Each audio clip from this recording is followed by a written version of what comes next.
Good afternoon, everyone. Welcome to Hammer Radio Basics Live, Season 4, Episode 6, Hammer Radio News and Updates 2/4/2026. Hope everybody is well.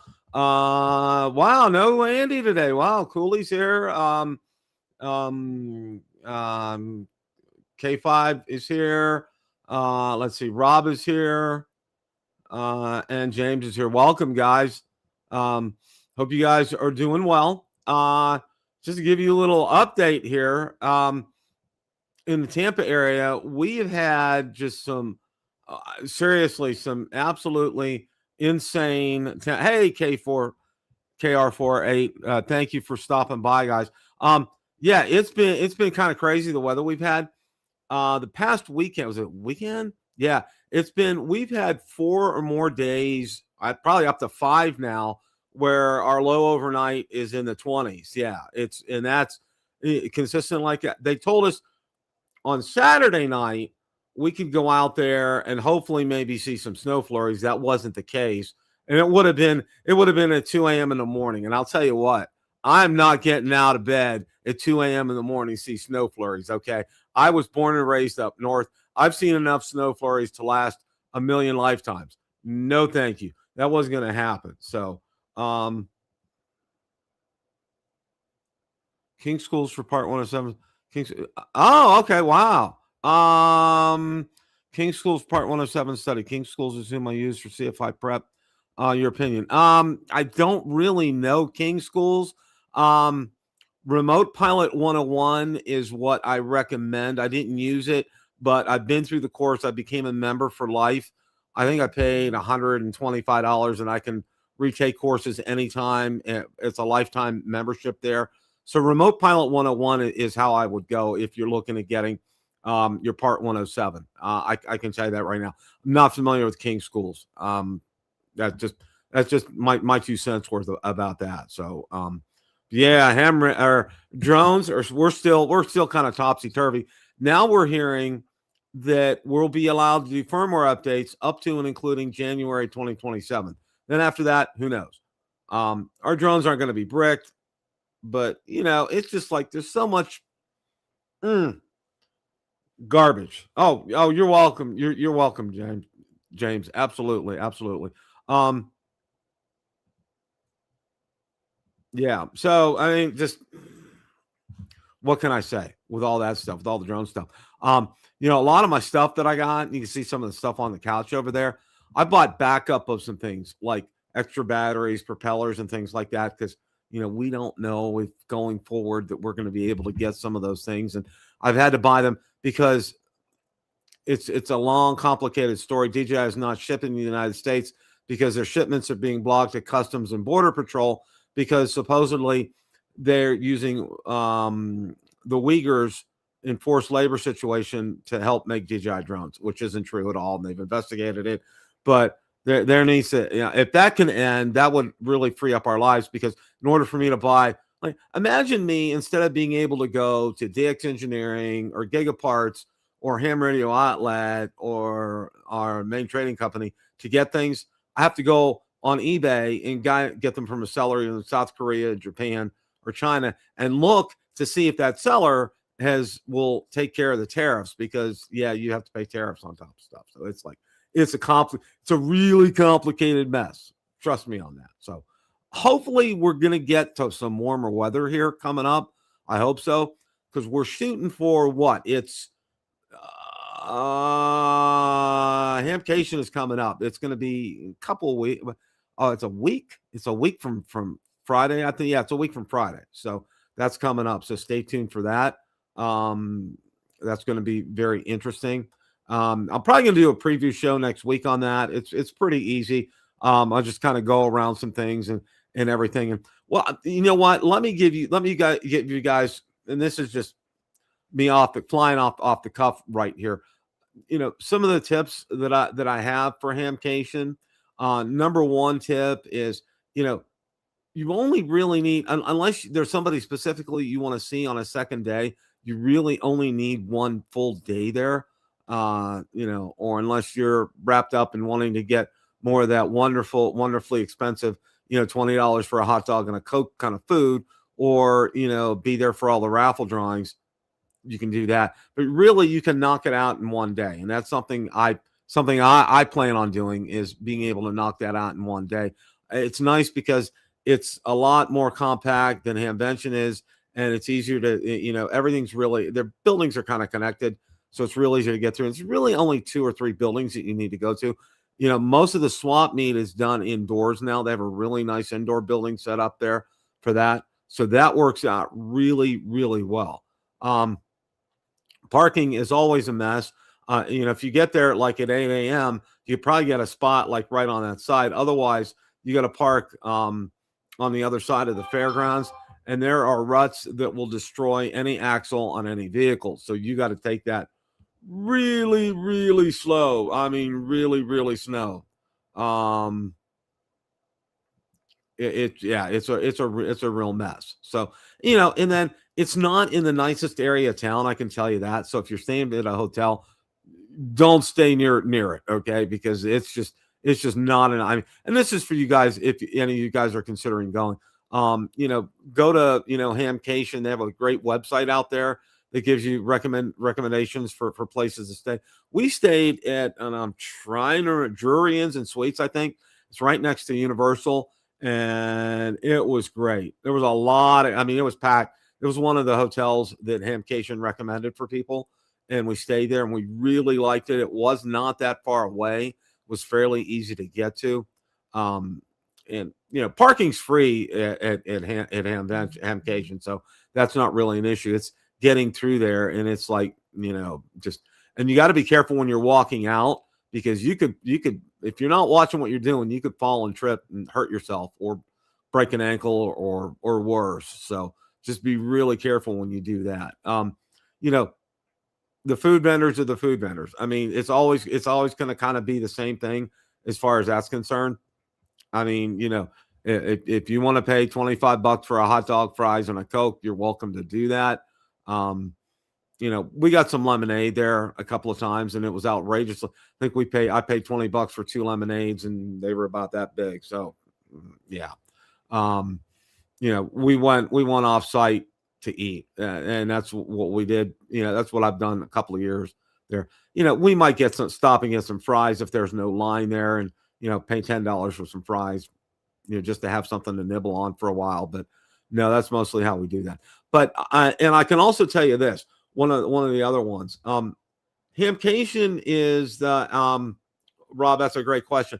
Hamcation is in Orlando, Florida, and it's in the Florida Fairgrounds there in Orlando, and it's held early in February. I think the dates are the 13th, 14th, 15th this year. And it's really kind of like what Hamcation is. It's the second largest ham radio convention in the United States. Hamvention is the largest one, and they meet over near Dayton, Ohio, and Xenia, Ohio. And they have a lot of vendors there. You see almost all the big names there, and some of the smaller vendors there as well too. And you get a chance to try out products there. ICOM has a booth set up there. Yaesu has a booth set up there. You get to John Kruk's usually there from Yaesu. Our good friend from ICOM. Forget his name. Great guy. He's there as well too. And you try to get it, and it's really funny because everybody knows who these guys are, and there's almost a line to go to talk to them versus wanting to go see the products there and product demos, and they have those there. So Hamcation, it's a great time, and you get to see other hams there too, and it's really nice. You can get some good deals on some stuff. Like Ham Radio Outlet is really big there. They sell a lot of equipment there. DX Engineering does not go to Hamcation. They do go to Hamvention because they're in Ohio. They don't go to Hamcation simply because it's not really cost effective for them. It's more cost effective to go to Hamvention for them. So, and what's nice is it being it's really the core of it's really in just a couple of buildings. It's easy to get around in. Earlier in the morning, it's going to be crowded. So if you want to be able to move freely about there, it's best looking at going. Oh, congratulations, Freeboard. That's awesome. Congratulations. So it's best if you want to go when it's not busy or crowded. It's usually very busy and very crowded early in the morning. My recommendation for you when you go to that is to maybe go about 11 or 12 o'clock. A lot of people are taking breaks for lunch at that point in time. They're usually off the floor. It's easier to walk around. Some of those places can get backed up with people asking questions and so forth. So, navigating through there is always a challenge as far as that's concerned. But Ham Radio Prep was there. James from there. Jim, great people, great guys. Absolutely love them. They're fantastic. And I'm ended up doing a Hamcation show anyway, not showing you the graphics. Usually what I show is like the parking lot and how to get around. It's super easy to get around the buildings. I mean, like I said, it's mostly 3 buildings that you'll be in and mostly one. And like I said, there's a number of vendors set up there. There are some outdoor, flea market, type arrangements set up. But for the most part, because rain is always a possibility, they set it up indoors. And it's huge. They have a huge hall where they set it up. And it's really nice in there. Now, I don't know if it's like down in Huntsville, where they have a table a table where you can test equipment that you've purchased there to see if it still works. You can get a lot of good deals there. I mean, it's always hit or miss. For me, it's always a miss. It's always a swing and a miss. Usually, because I'm looking for a couple of things, and I'll find something, and it's what I want, but it's like almost 25 years old, and you can tell the print's worn off of stuff, and knobs are like, no, I'm gonna pass. I want something that almost looks like it came out of the box, kind of new and has been gently used, kind of a thing. So, and there's some things that I have on my radar as far as that's concerned. So, yeah. So, oh, okay, Rob.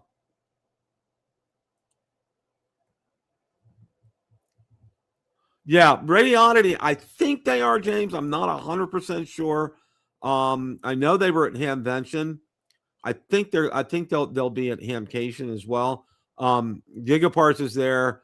Ham Radioddit's there. Main Trading is there. Okay. Richard will be coming up from Texas for that. He's there. He's also at Hamvention as well too. You can take a look out on their website. It lists the vendors who will be there. I was shocked and surprised at first.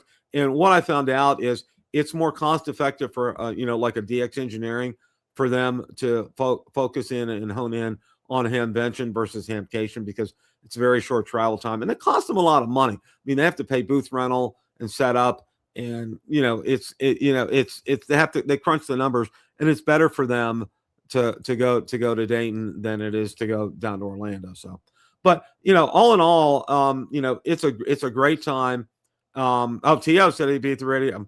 T.O. is Mr. Radioddity himself. Okay, he probably really is one of the owners of the company. He just hasn't told us yet. So, but yeah, all in all, it's a great time up there. It's a lot of fun, and the best part about it is not picking up an antenna or a mic or a cable or who knows what, or something to swap me, but seeing people that especially from YouTube, some of the YouTubers there. And I know Jason will always be there, Josh will be there, Mike KMRD will be there, TO will be there, Smoking Ape, he was there. I got to see him too. We went 2 years ago. He was there 2 years ago, got to meet him for the first time. Just really great people. And to me, that's really kind of worth the price of admission, is rubbing shoulders and talking to some of these people and just finding out how real down to earth and real nice they are. Jason was great to talk to. Really enjoyed talking to him for a few minutes. Mike, KMRD, he's great as well too. Just some real nice people. Really enjoyed that. Really enjoyed that time. So if you guys get a chance to go, if you get a chance to go. It's fantastic. Tickets are not that expensive, and you get to enter around. And there's extra options. You can go into one of the buildings where I think it's Bioenno batteries there, among other ones. There's some other ones there. But you can also purchase additional raffle tickets there for like $5 a piece. You know, I spent another $30, got some raffle tickets. Didn't win anything, but I had more chances. So why not? And your chances of winning something like that are a lot better than, you know, Powerball or scratch offs or things like that. So, okay. All right. Well, one of the things when you become a newly licensed ham radio operator, a lot of people are foundering. And I did a video series on, now I have my ham radio license. Now what? And this is kind of goes in line with this, but I put together 10 top things to do after getting your license. And, you know, and the first thing that I have to say, you know, for those of you that are doing that, if you guys are watching, congratulations. Okay. Because taking any of the exams is and passing them are fantastic. All right. And it is true. You know, when you progress up to take, you know, general and amateur, it gets harder. It does. And, you know, amateur was pretty hard. I think I missed 3 questions on amateur, which really kind of amazed me. But I used my study guides. I followed them well. And see, what I had used, it was, I think, Ham Test Online. I'm not 100% sure. But they kept rotating the pool of questions, which really helped me because I didn't memorize the answers. I knew the answers. I knew what the answers were. And there's a big difference there. So, you know, again, on something like this, you know, it's a noteworthy achievement, and congratulations, and definitely on a job well done. Now, one of the things that you want to do right away is make your first contact, because, you know, that's the thing I think people are most anxious to do. So, you know, call on a local repeater, try Simplex or CQ, keep it short, keep it simple, you know, just get on the air, get out there. You know, and if you need someone to help you, and we're going to talk about that here in a minute, get somebody to help you. But the important thing is get on the air, get out there, you know, have a brief conversation with somebody, you know, get your feet wet. And that's the only way to do it. And everybody, you know, one of the questions I get a lot is, oh, you know, I'm afraid. Well, there are videos out there that kind of help you with that. But, you know, here's just one, you know, dial up, you know, a local repeater, or, you know, CQ. This is Kilo Whiskey 4 Quebec Oscar, you know, radio check or whatever, you know, and have somebody get back to you. You know, just something like that. And you'll get somebody, you know, I'm reading you, blah, blah, blah. You had a conversation, you've got your feet wet, and it's fantastic. And you want to keep it real short, real simple. You don't want to say, how are the grandkids doing? You know, what's your weather like? Blah, blah, blah, all that kind of stuff. You know, just keep it really brief. Keep it really, you know, this is Bill. My, you know, I'm QTOs from Tampa, Florida. You know, we're having some good weather today. 7.3s, and have a great rest of your day. Just real simple, just to do that. So that's just kind of to start the ball rolling there. You know, and the other thing is, and this is something you pick out over time, is, and this is something I've told a lot of people, when you first start out on ham radio, one of the big things to do is to get in and to listen, especially if you find somebody doing POTA, you'll hear a lot of contacts, and you can learn a lot by listening. In fact, you'll learn a lot more by listening than by talking. That's for sure. And you can listen to how a good conversation will end up going. You know, they'll announce their call sign correctly. You know, Kilo Whiskey 4 Quebec Oscar. You know, memorize that, get that down. And that's why a lot of our radios today, you know, I know the ICOM radios have that record feature. So especially if you're doing POTA, you have a CQ already out there and recorded, and you just hit a button and it goes out there and it does that for you. So, and you want to pause between transmissions. Everybody, you know, you're so anxious in everything, and you don't want to take a break, but you need to pause, and you need to give people a chance to catch up. You don't want to give them your life story in 3 or 4 sentences. You want to give a sentence, pause, and then move on here. And then the last thing that's listed on here: listen more than you talk. Like I said, I can't say that enough. You're going to learn a whole lot more by listening to people and listening. I've listened to some great conversations out there. I've listened to some really bad ones out there. You know, and it's just part of luck here. I mean, it's just what it is. Oh, good luck, Pat. Congratulations. Hope you can do well on that. Keep us posted and let us know how you end up doing on that.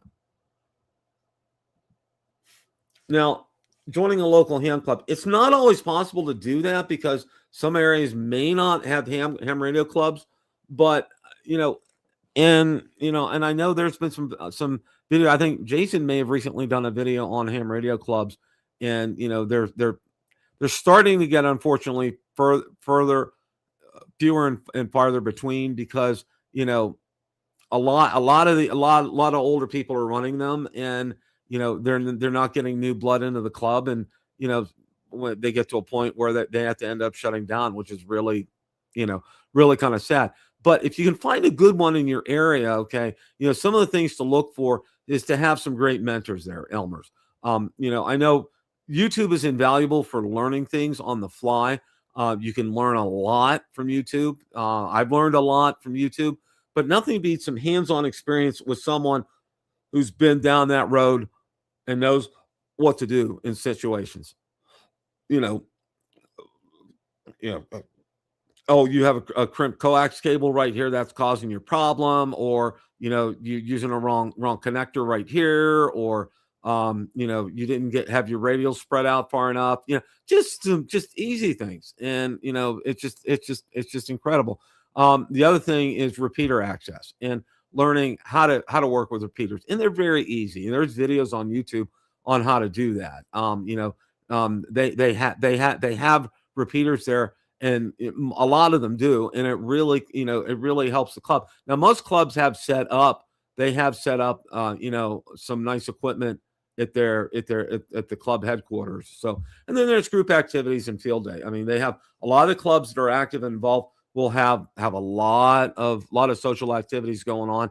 The club that I'm with, I think they meet for breakfast every Wednesday and every Saturday at the same place at the same time, which is real nice. They're very consistent about that. And then, of course, field day when they get everybody out. And a lot of clubs are involved in areas in helping out with community events and so forth. So, but do some investigation. Go out if you're looking for one. Go out to ARRL's website. They can point you in the right direction to find a local club in your area. So. No, check into nets. I mean, nets are actually, you find a good net, it really kind of helps, and they're right, build confidence and skill. It really helps you when you found a good net and you're engaging with people and you have some nice back and forth there. It's really good.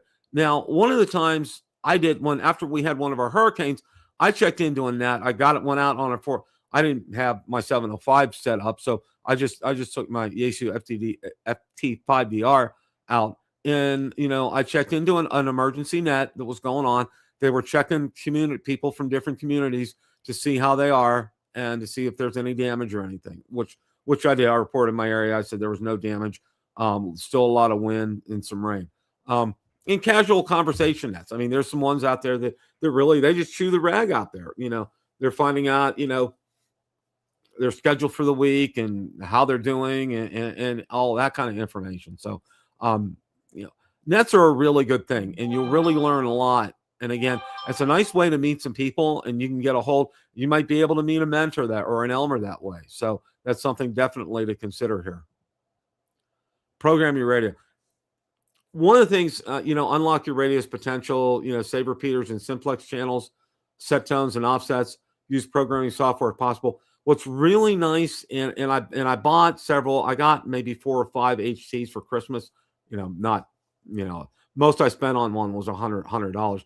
But in all instances, with all these have an app. They're Bluetooth enabled. They have an app where it will download everything for you on the radio, including your tones and offsets. You don't have to do a thing. Absolutely love that. These manufacturers are just have really. I think first time I saw it was on a TIDRADIO HD that I had, and several of the other ones that I have, Ratel and Baofeng. They're all doing this now, and most of the radios are coming in like that, and it's fantastic. It makes it super easy, super quick, super convenient to get out and get on the air ASAP. It really, I mean, if you want to go back, there's ways to program it. Baofeng uses Chirp. I know Yaesu has, their own software. There's a special software, and I forget the name of it. Yaesu uses it.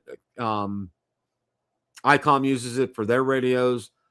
Kenwood uses it for their radios as well too.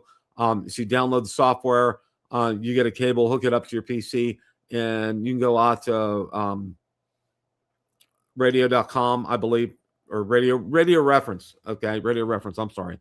RT Systems. Thank you, guys. I appreciate that. Yeah, RT Systems is a software for that, and it does a good job, and it really works well. But now, like I said, with having this, oh my gosh, it's like a godsend. I think that's one of the greatest things I've seen personally in the last 10 years was that and most of them are going to it like that.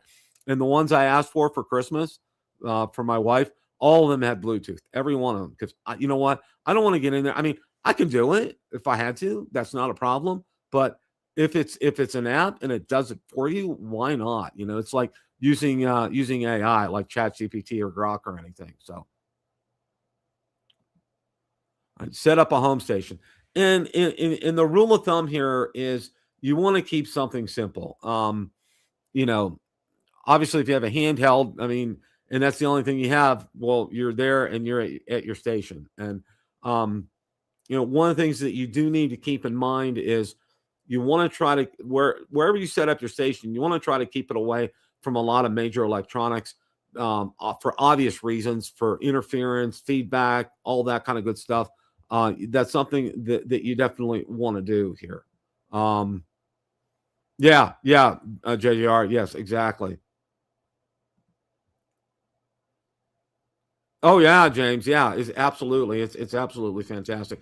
And one of the things too, if you're going to put a permanent outdoor antenna, you need to get well versed in grounding. And I saw the other day, I think it was on ham radio operators, one of the larger Facebook groups out there.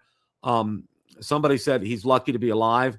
He disconnected everything and it still came in through his wall. It fried absolutely positively anything. He disconnected from his radio, but his radio still had damage anyway because lightning traveled. He disconnected everything. It still had damage. If you get hit directly by lightning, there's not a whole lot you can do about it. But you need to have that brass spike. I think it's brass, 8 feet in the ground. That's a must. You have to do that. Especially where we live here, like in Tampa, they did call them, although we're not really, that we have the Tampa Bay Lightning hockey team, but they call us the lightning capital of the world. It's not really 100% accurate, but we do get an awful lot of lightning in the area. So, you need to be people around here need to be very wary of that. And when you set up, a lot of times, if you want to get a mobile radio, go for it. Just find, what the right antenna combination is for it. Get it hooked up so it's easy and convenient for you to use. Be very wary, at first when you're using mobile, be very wary of using it while you're driving. That's more of like, if you're stopped or parked, is when you want to do that and when you're switching channels and things. So that really helps. And indoor or outdoor antenna, indoor antennas are great. Those loop antennas are fantastic. They work really well. But again, you want to be mindful of not only other electronics, but remember, they give off radio waves. And you know what? I don't really feel like cooking my insides. That's kind of like how that goes. So, yep, David. Yeah. Copper clad, 8-foot copper clad ground rod bonded to home electric. Yep, exactly. I'm sorry. I was thinking bronze. I don't know why I came into that. But David, thank you for mentioning that. Copper clad. Yes. For that. So yeah, for basic grounding, that's something you definitely want to do there. start a contact log. And it's really kind of, it really kind of gives you a good feeling to know that you've made these contacts. I would highly recommend doing a digital one online. That way, you can keep a track of things. And I like going back historically and looking at things that I've done through the years on some of these things that I've done. And, it's never too late to start logging. It took me forever to get up and run to it. And, it really makes a big difference. It really makes a big difference. And if you've come across somebody a few times, you can note that down there. And especially, if you're using it like an Excel format, you can do searches for things. If you're looking for, a certain person that you've talked to before, or, a certain state that you've talked to quite a bit, or overseas, if you've done some DX, where you've been able to make contacts and on what bands and so forth. And frequencies, it makes a lot of difference. And having this data is invaluable, and you can plug that kind of data into like a search or like ChatGPT or Grok. It'll be able to give you a wealth of information back. So that's something I highly recommend you doing. I know Ham Radio Prep, and I forget World Radio League. It's free, but you can sign up and pay for services as well too. But it's a free logging system, so that's something, and it's fairly straightforward and easy to use. So that would be something that I would definitely take a look at and recommend. Ham Radio Pass. One thing about ham radio, somebody said ham radio is the hobby of 1,000 hobbies, and it's so true. Okay, you can do so much here, and what they have listed up here. I'm thinking more like CW, like Morse code. If you want to do POTA, if you want to do SOTA, if you want to do DX and contests, if you want to get into digital modes, FT8, if you want to get into emergency communications with Aries, there's so many different facets that you can take with this. If you want to become a volunteer examiner at the test and be able to do that, you can look into that. There's so many different ways to go with this, and that's a wonderful thing about the hobby. Upgrade your antenna first. And this is something, this old adage is true. Antenna is greater than radio. And, you can get $100 radio and a $500 antenna, and you may be making contacts all over the world. And I kid you not. All right. Versus, spending, say, $2,000 on a wonderful radio and then $100 on an antenna. And you kind of get where I'm going here on this. You definitely always want to spend more money on your antenna. And height and placement do matter. Probably, for me, I'm limited to 20 feet where I live in my HOA. And even, it's under the guise of a flagpole. It'll do well. It won't be the greatest, but it's better, absolutely better than nothing. And you don't want to get too complicated with your antennas. I know a lot of people have yard setups and they've had them, and they have Yagis out there, and, you want to keep it real simple. End-fed half waves are absolutely fantastic. And a lot of times, like HOA Ham, Bob, who lives north of me here in the Tampa area, he sets up some great antennas that are absolutely invisible to his neighbors. And you have no idea he has an antenna up. And you want to keep things really simple with that. You don't want to go overboard. But I have a Chameleon MPass 2.0 that I use a lot, and it works really well. It's easy to deploy. It's easy to put away. I love it. I absolutely, positively love it. And last thing, plan your next license upgrade. Now, if you've taken your technician and you're looking to get a general, realize every time you make a step up here, when you go from technician to general, and when you go from general to amateur, you get more bands, you get more power. And, it really builds upon itself. Now, studying is very different now than it was, say, even when I took my test, because, it's really, a lot of it is online, and a lot of it is taking these practice exams online. And it really helps prepare you well for being able to take the test, not just knowing the answers, but why you pick the answers. Like I said, that question pool rotated for me and what I used, and that enabled me to be able to absolutely it was spot on for me. I really, it was really kind of a breeze for me. So that's something that I would definitely recommend there. So, yeah, that's kind of what I had for today here. It really kind of lent itself, I think, to be able to talk about this today. It kind of followed up on the heels of, I know I put my, I have my ham radio license now, wanting about ARRL. I just been, reconstitute that video for you guys, and I hope you enjoyed it. It's one of my more popular videos. It was one of the first ones I did when I started the channel. It really, really kind of helped.